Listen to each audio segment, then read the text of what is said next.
Assalamualaikum warahmatullahi wabarakatuh. Mohon izin memperkenalkan diri, saya Afrilda Kardi Sembiring, peserta Latsar CPNS Kementerian Perhubungan tahun 2024, Angkatan 49 Kelompok 1, asal instansi BPTD kelas 2 Sumatera Utara. Baik, pada kesempatan kali ini saya akan membahas materi agenda 3 mengenai Smart ASN dan akan membahas tentang 4 pilar literasi digital. Nah, pertama-tama tentunya kita harus mengetahui dahulu apa itu literasi digital.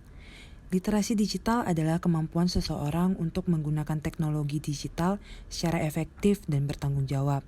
Ini mencakup pemahaman tentang bagaimana teknologi bekerja, kemampuan untuk mengevaluasi informasi secara kritis, serta keahlian untuk mengelola dan menyajikan informasi secara tepat dan aman.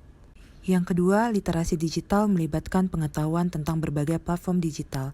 Secara lebih spesifik, literasi digital meliputi beberapa aspek seperti kemampuan teknis, pemahaman teknologi, evaluasi informasi, keamanan digital, etika digital, dan pengelolaan informasi.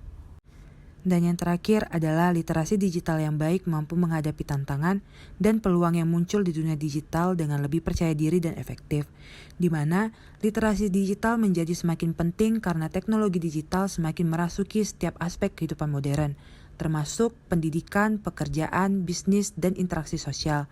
Individu yang memiliki literasi digital yang baik cenderung lebih mampu beradaptasi dengan perubahan teknologi dan lebih efektif dalam memanfaatkan potensi positif dari teknologi digital. Nah, teman-teman udah pada tahu belum 4 pilar literasi digital itu apa-apa saja?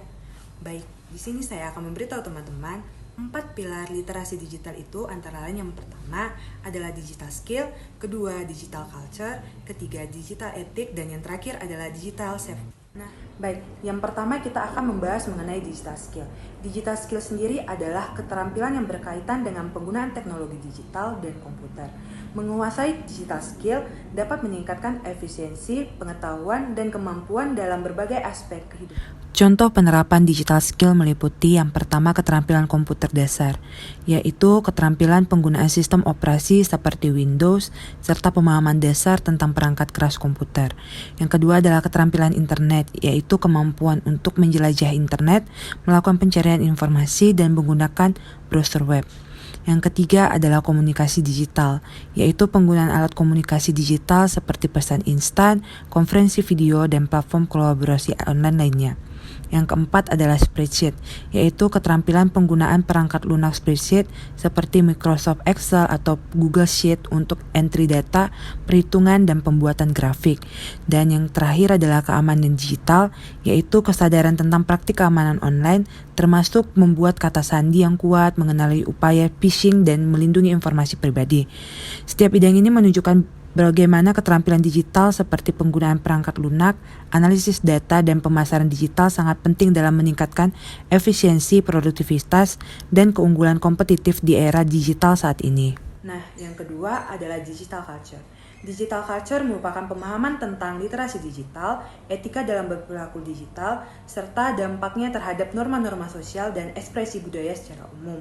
Menguasai digital culture tidak hanya terbatas pada aspek teknis, tetapi juga meliputi kemampuan untuk berkomunikasi, berkolaborasi, dan berinovasi dalam lingkungan digital yang semakin kompleks dan dinamis.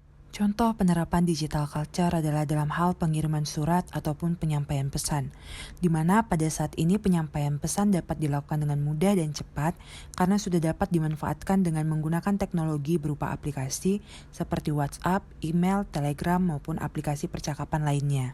Ketiga adalah digital ethic. Digital ethic mengacu pada prinsip-prinsip moral dan nilai-nilai yang mengatur perilaku dan interaksi manusia dalam lingkungan digital.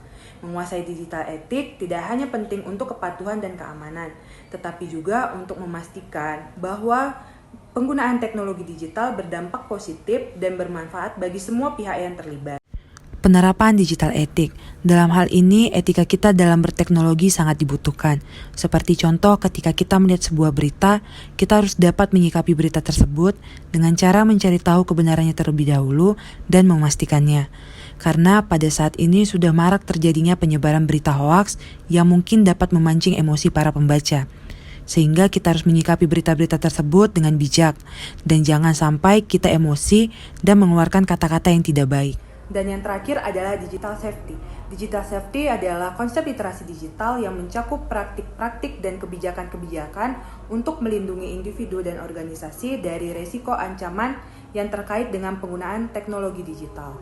Memastikan digital safety membantu melindungi individu dan organisasi dari potensi ancaman seperti pencurian identitas, penipuan online, dan kebocoran data yang dapat memiliki konsekuensi serius, baik secara finansial maupun pribadi. Dan yang terakhir adalah penerapan digital safety. Penerapan digital safety sangat penting agar data ataupun informasi yang kita miliki tidak disalahgunakan oleh orang lain yang mungkin dapat merugikan organisasi maupun pribadi. Baik, sekian video pemaparan dari saya mengenai 4 pilar literasi digital. Lebih dan kurang saya memohon maaf. Saya mengucapkan terima kasih.